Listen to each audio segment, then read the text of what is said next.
Hello everybody, this is Hopkins with Baltimore Heritage, and we're back with another of our 5-minute Histories videos. And today I'm down at the mouth of the Jones Falls River where it empties into the harbor.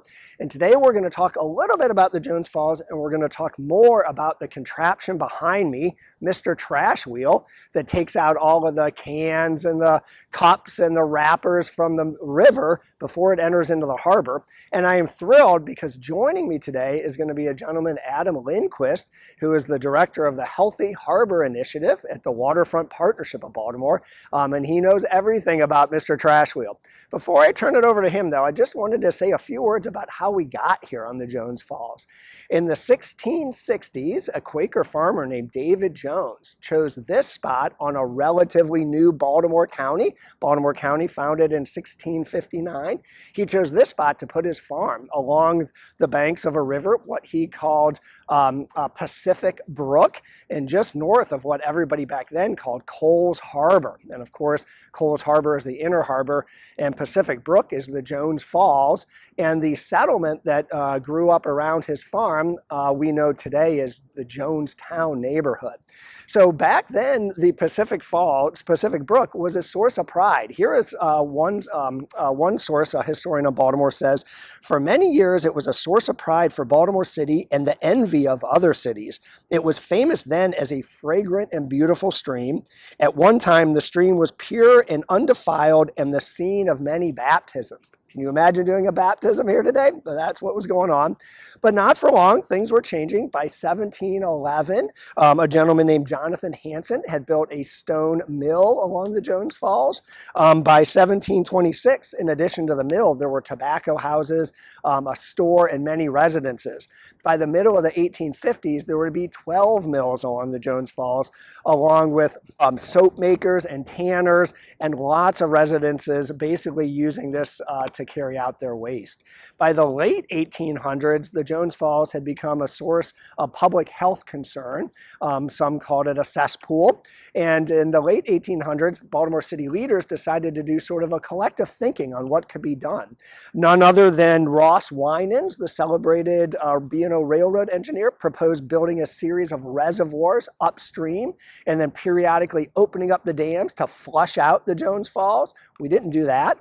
There was another proposal to divert the river over to Back River, and I think the folks of Essex and Middle River are thankful we didn't do that, although they did get a sewage treatment plant. Sorry about that.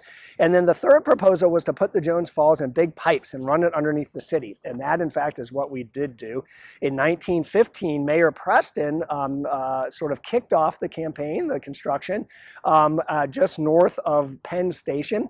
Henry Barton Jacobs, the head of the city's Public Safety Commission, led the effort as MC of that event, and sort of in a Shakespearean flourish said, "I have come to bury the Jones Falls, not to praise it." And that was it for the Jones Falls. But putting it in a pipe solved some problems, but not all problems. In 1926, the river exploded. There was so much hazardous and noxious and flammable materials on it. Maybe somebody dropped a cigarette down a manhole, but it exploded. Manhole covers downtown flying in the air, glass shattering in downtown buildings. Here where we are today, a 40-foot high wall of flame came rushing out of the pipe down the river. So clearly back then, the river needed friends, and today the river needs friends, and I'm going to use that to segue into two friends, at least, that it has. One is Mr. Trash Wheel, and two is the Waterfront Partnership and Adam and his colleagues. So Adam, I'm going to turn it over to you. We are all yours. Good morning. My name is Adam Lindquist, and I am the director of the Healthy Harbor Initiative at the Waterfront Partnership of Baltimore. We're standing here today in front of Mr. Trash Wheel, who I just turned on. We're picking up some litter from the stream.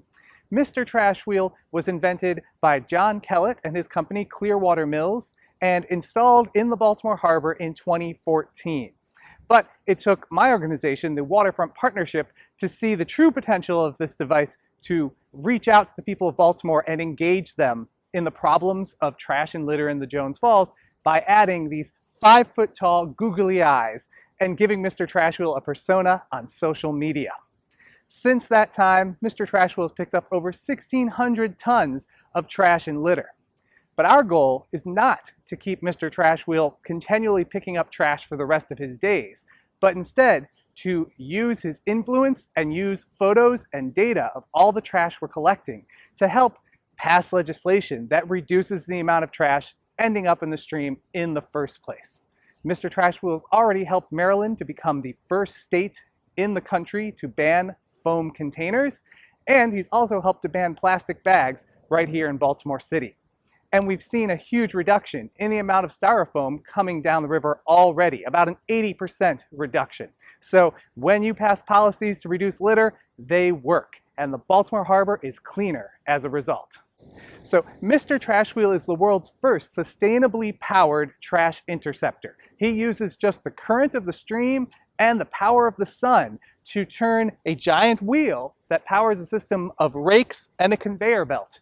Now, when trash comes down the stream, Mr. Trash Wheel doesn't move. He stays right in this location and waits for the trash to come to him. So the trash is funneled by this containment boom to the front of the device, where a series of rakes scoop it up and put it onto a conveyor belt that takes it into a dumpster in the back of the device. That dumpster sits on a separate floating barge so that when it fills, we can remove it and put an empty dumpster in its place and keep right on picking up trash. One of the things people don't know about Mr. Trash Wheel is that 90% of the trash we pick up is carried during a rainstorm. So if you're down here on a nice beautiful day, you might not see a lot of trash coming down the river. It's because it really is wind and rain that carries trash into our storm drains, which flow unfiltered into our streams and the Baltimore Harbor. And that's where 90% of the trash comes from. Mr. Trash Wheel might have been the first trash wheel here in Baltimore Harbor, but he was far from the last. He actually has 3 other trash wheel friends: Professor Trash Wheel in Canton, Captain Trash Wheel at Masonville Cove, and Gwenda, the Good Wheel of the West, located in the Gwens Falls over in the middle branch of the Baltimore Harbor.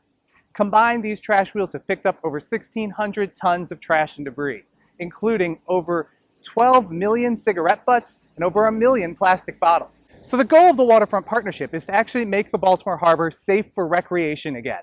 And we've seen phenomenal improvements in water quality since Mr. Trash Wheel has been installed. In fact, our organization is now working on something we call the Baltimore Blue Way, which will be a water trail for paddlers, kayakers, stand-up paddleboarders, canoers to come in and visit the inner harbor and then paddle back out and check out the rest of the beautiful Chesapeake Bay. Mr. Trash Wheel has also inspired cities around the world to incorporate some sort of trash interception technology into their waterways. And in fact, Clearwater Mills is right now building a trash wheel for Panama.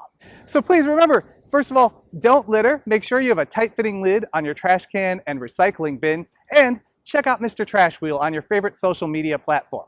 Thank you so much for having me here today.